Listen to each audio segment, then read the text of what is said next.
আগামী জাতীয় নির্বাচনকে সামনে রেখে একটি স্বচ্ছ, অংশগ্রহণমূলক ও আস্থাবহ নির্বাচন পরিচালনার লক্ষ্যে সশস্ত্র বাহিনীর পেশাদার, নিরপেক্ষ ও সক্রিয় ভূমিকার প্রতি গভীর প্রত্যাশা ব্যক্ত করেছে ex forces association. Ex forces association আশা ব্যক্ত করেন যে অতীতের অভিজ্ঞতা ও সীমাবদ্ধতা উঠে সশস্ত্র বাহিনী এবার জাতিকে উপমহাদেশের একটি গ্রহণযোগ্য, শান্তিপূর্ণ নির্বাচন উপহার দিতে সক্ষম হবে। এক্স ফোর্সেস অ্যাসোসিয়েশন মনে করে বাংলাদেশ সহ সমগ্র উপমহাদেশে নির্বাচন নিয়ে সহিংসতা, পেশি শক্তি, ভোট কেন্দ্র দখল এবং প্রশাসনিক পক্ষপাতের ঝুঁকি দীর্ঘদিনের চ্যালেঞ্জ।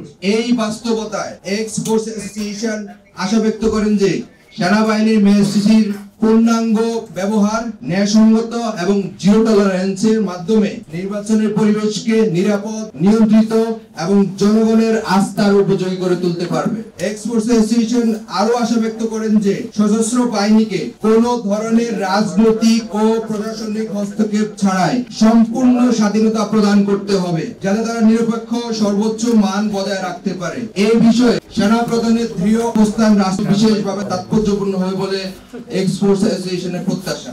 উপমহাদেশে নির্বাচনী সময়ে যেভাবে ভোটার ইন্টিমিডেশন, ছলচাতুরি, ভুয়া ভোটার ম্যানেজমেন্ট, ডিজিটাল প্রোপাগান্ডা ও আঞ্চলিক রাজনৈতিক হস্তক্ষেপের প্রবণতা দেখা যায়, তা থেকে মুক্ত রাখতে প্রযুক্তি নির্ভর তদারকি অত্যন্ত জরুরি। সেই প্রেক্ষাপটে এক্স ফোর্স অ্যাসোসিয়েশন আশা ব্যক্ত করেন যে নির্বাচনের দিন drone monitoring, body on camera, live vote centre, নিরাপত্তা ডেটা অ্যানালাইসিস ব্যবহার করে স্বচ্ছতা ও জবাবদিহিতার সর্বোচ্চ মানদণ্ডের ইতিহাস স্থাপন করতে পারে। এছাড়াও এক্স ফোর্স অ্যাসোসিয়েশন আশা ব্যক্ত করেন যে সশস্ত্র বাহিনীর পাশাপাশি র্যাব, পুলিশ, বিজিবি, আনসার ও প্রশাসনের মধ্যে একটি সমন্বিত কমান্ড স্ট্রাকচার গড়ে তোলা হবে, যাতে ভোট কেন্দ্রের নিরাপত্তা, সংঘাত প্রতিরোধ এবং দ্রুত প্রতিক্রিয়া নিশ্চিত করা যায়।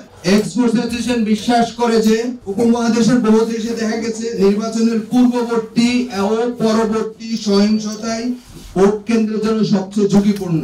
সেই অভিজ্ঞতার আলোকে এক্স ফোর্স অ্যাসোসিয়েশন আশা ব্যক্ত করেন যে বাংলাদেশ সেনাবাহিনী জিরো টলারেন্স নীতি অনুসরণ করে গুরুত্বপূর্ণ সময়গুলোকে স্থিতিশীলতা নিশ্চিত করবে।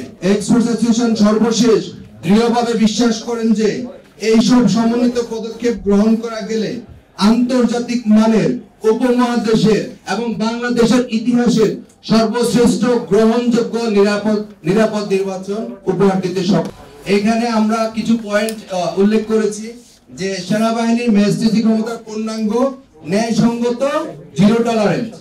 আপনারা দেখেছেন বিগত নির্বাচনগুলোতে যে ধরনের নির্বাচন হয়েছে সেটা কোনো গ্রহণযোগ্যতা ছিল না।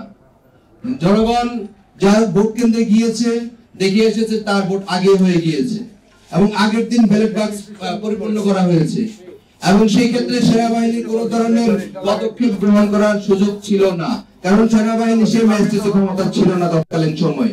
যদিও এবার 1972 এর যে অধ্যাদেশ সেটা সংশোধন করা হয়েছে ইলেকশন কমিশন, এবং তারা আশা ব্যক্ত করেছেন যে সেনাবাহিনী মেএসসিসি ক্ষমতার পূর্ণাঙ্গ ব্যবহার এই নির্বাচনে দেওয়া হবে, কিন্তু এখন পর্যন্ত সেটা কনফার্ম করা হয় নাই, কারণ এটা নির্বাচন কমিশন সেটা দিতে পারে না। সেটা দিতে পারে একমাত্র তত্ত্বাবধায়ক সরকার বা হলো বর্তমান অন্তর্বর্তীকালীন সরকার।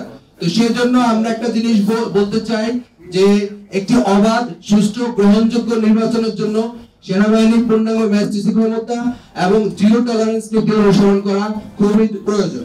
আরেকটি পয়েন্ট আমরা এসেছি রাজনৈতিক হস্তক্ষেপ।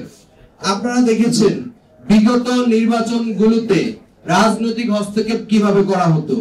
আমরা আগের দিন শুনতে পেতাম যে অমুক ডিসি কে বলে দিয়েছি রাত 10টার সময় ব্যালট বাক্স পরিপূর্ণ হয়ে যাবে।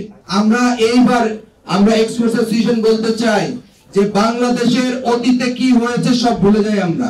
অতীতে অনেক ধরনের ভুল ছিল, সে ভুলকে শুধরিয়ে কোন ধরনের প্রশাসনিক হস্তক্ষেপ এবং রাজনৈতিক হস্তক্ষেপ এই নির্বাচনে চলবে না, কারণ এই নির্বাচনের জন্যই আজকে জাতি উৎসব মুখর অবস্থা পড়ে আছে এবং জাতি চায় যে একটি গ্রহণযোগ্য ইলেকশন হবে।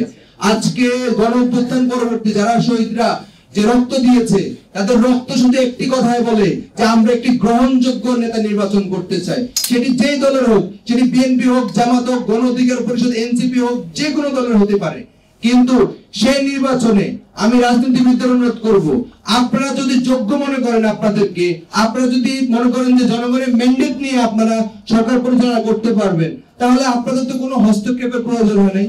কেন আপনি সেনাপ্রধানের কাছে যাবেন? কেন আপনি ক্যান্টনমেন্টে গিয়ে জলপাই কালারের নিচে বসে থাকবেন? আপনাকে তো সেনাপ্রধান দাওয়াত দেয় নেই, আপনাকে তো বলেন যে তুমি আসো ইলেকশন নিয়ে আলোচনা করব। তো এই জন্য বলবো যে যারা ক্যান্টনমেন্ট মুখী হচ্ছেন এবং যারা জনগণের মাঠে না গিয়ে জনগণের ম্যান্ডেটকে প্রতিফলন না করে যারা ক্যান্টনমেন্ট মুখী হচ্ছেন, আপনাদের কাছে অনুরোধ করব জনগণের প্রত্যাশা নিয়ে যে আপনারা রাজনৈতিক হস্তক্ষেপ বন্ধ করুন। কারণ এই দেশের জনগণ চায় একটি অবাধ সুষ্ঠু নির্বাচন। আরেকটি ব্যাপার প্রযুক্তির ব্যবহার। আমরা দেখে এসেছি যে গণঅভ্যুত্থান পরবর্তী সময়ে সরকার বিভিন্ন পয়েন্ট, বিভিন্ন জায়গায় বিভিন্ন ধরনের প্রকল্প নিচ্ছে, কিন্তু যেটি আমাদের মেইন উদ্দেশ্য, আমার এম এবং গোল, আমার মেইন গোল হলো আমি একটি সুষ্ঠু ইলেকশন করব। ডক্টর মোহাম্মদ ইউনূস কিন্তু সেটাই বলেছে যে একটি অবাধ উপমহাদেশের সবচেয়ে গ্রহণযোগ্য নির্বাচন, কিন্তু সেই নির্বাচন গ্রহণযোগ্য করতে গিয়ে কোন ধরনের প্রযুক্তির ব্যবহার হচ্ছে না। আপনি দেখেন 2025 সালে এসে আমাদের নির্বাচন কমিশন বলতে পারবে যে তারা প্রযুক্তির দিক থেকে অন্যান্য দেশে যারা পশ্চিমা বিশ্বে করে যারা তথ্য প্রযুক্তি উন্নত এই ধরনের কোনো পদক্ষেপ নিয়েছে কিনা। সর্বশেষ যেটা শুনেছি বডি অন ক্যামেরা, সেই ক্যামেরা নাকি অর্ধেক কাটিং করা হয়েছে, অর্থ উপদেষ্টা বলেছে যে সেটা অর্ধেক করা হবে। কেন আপনি পুলিশের পোশাক পরিবর্তন করে দিচ্ছেন, মনস্তাত্ত্বিক পরিবর্তন, আপনি সেনাবাহিনীর বিভিন্ন প্রতিষ্ঠান পরিবর্তন করে তাদেরকে বাজেট দিচ্ছেন, পুলিশকে বাজেট দিচ্ছেন, আপনি উন্নয়ন দিচ্ছেন এবং আপনি বড় বড় প্রকল্প নিচ্ছেন, কিন্তু আপনার যে মেইন গোল, নির্বাচন, সেই নির্বাচনের জন্য আপনি কি ধরনের প্রযুক্তি ব্যবহার করছেন? এই জন্য বলবো বিশ্বের বিভিন্ন দেশে ড্রোন সার্ভেলেন্স ক্যামেরা ইউজ করা হয় এবং live boat data centre use করা হয়। বাংলাদেশে কিন্তু আজ পর্যন্ত এটা হয়নি। এজন্য আমরা ডক্টর মোহাম্মদ ইউনূস এবং ওনার গভর্নিং বডি যারা আছে ওনাদের কাছে রিকোয়েস্ট করব যে এই নির্বাচনে প্রযুক্তির সর্বোচ্চ ব্যবহারের মাধ্যমে আপনারা প্রমাণ করে দিতে পারবেন যে আপনারাই একটি গ্রহণযোগ্য নির্বাচন এবং ইতিহাসের সেরা নির্বাচন বাংলাদেশে দিয়েছেন। এবং একই সাথে ইলেকশন কমিশনের নিকট আমাদের অনুরোধ থাকবে, আপনারা না হয় আগের পরিণতি কি হয়েছে সেটা আপনারা দেখেছেন। জনগণ কিন্তু ছাড় দিয়ে ছেড়ে দেয় না, যেটা আল্লাহ ছাড় দেয় এবং ছেড়ে দেয় না। তো এই জন্য বলবো এমন ধরনের কোন নির্বাচন করবেন না যেটা আগে থেকে প্রস্তুত থাকে।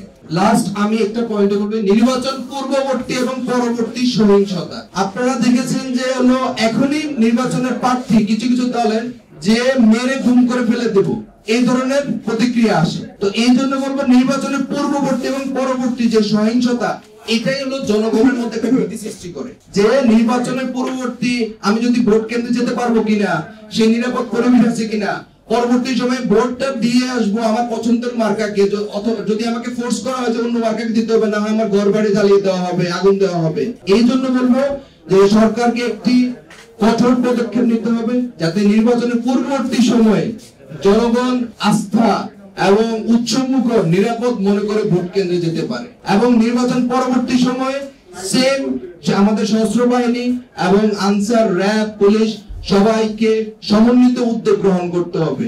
কারণ আপনি শুধু ভোটের দিন আপনার নিরাপত্তা নিশ্চিত করলে সেটা সুষ্ঠু নির্বাচন হতে পারে না। কারণ আপনার ভোট পরবর্তী সময় আমরা অতীতের দেখে এসেছি যে আমি নৌকায় ভোট দিই নাই কেন, আমাকে আমার ঘর বাড়ি জ্বালিয়ে দেওয়া হয়েছে, বিএনপিতে কেন ভোট দিই নাই, ঘর বাড়ি জ্বালিয়ে দেওয়া হয়েছে, আপনি এনসিপিতে কেন, এনসিপিতে তৎকালীন সময় ছিল না, জামাতকে কেন দেওয়া হয় না, হেনস্থা করা হয়েছে। তো এই ধরনের যাতে কোনো ধরনের কর্মকাণ্ড না হয়, এর জন্য আমরা অন্তর্বর্তীকালীন সরকারের কাছে অনুরোধ করবে একটি অবাধ, সুষ্ঠু, গ্রহণযোগ্য নির্বাচন দেওয়ার জন্য। এই দেশ আমার আপনার সবার। এই দেশে আমাদের যে মেইন উদ্দেশ্য ছিল এই গণঅভ্যুত্থান পরবর্তী যে গোল, যে একটি অবাধ, সুষ্ঠু, গ্রহণযোগ্য নির্বাচন, সেই গ্রহণযোগ্য নির্বাচনের জন্য আমাদের পরামর্শের পাশাপাশি সরকার যদি আরো বেটার কোনো অপশন মনে করে সেটাই গ্রহণ করতে পারে। ধন্যবাদ সবাইকে।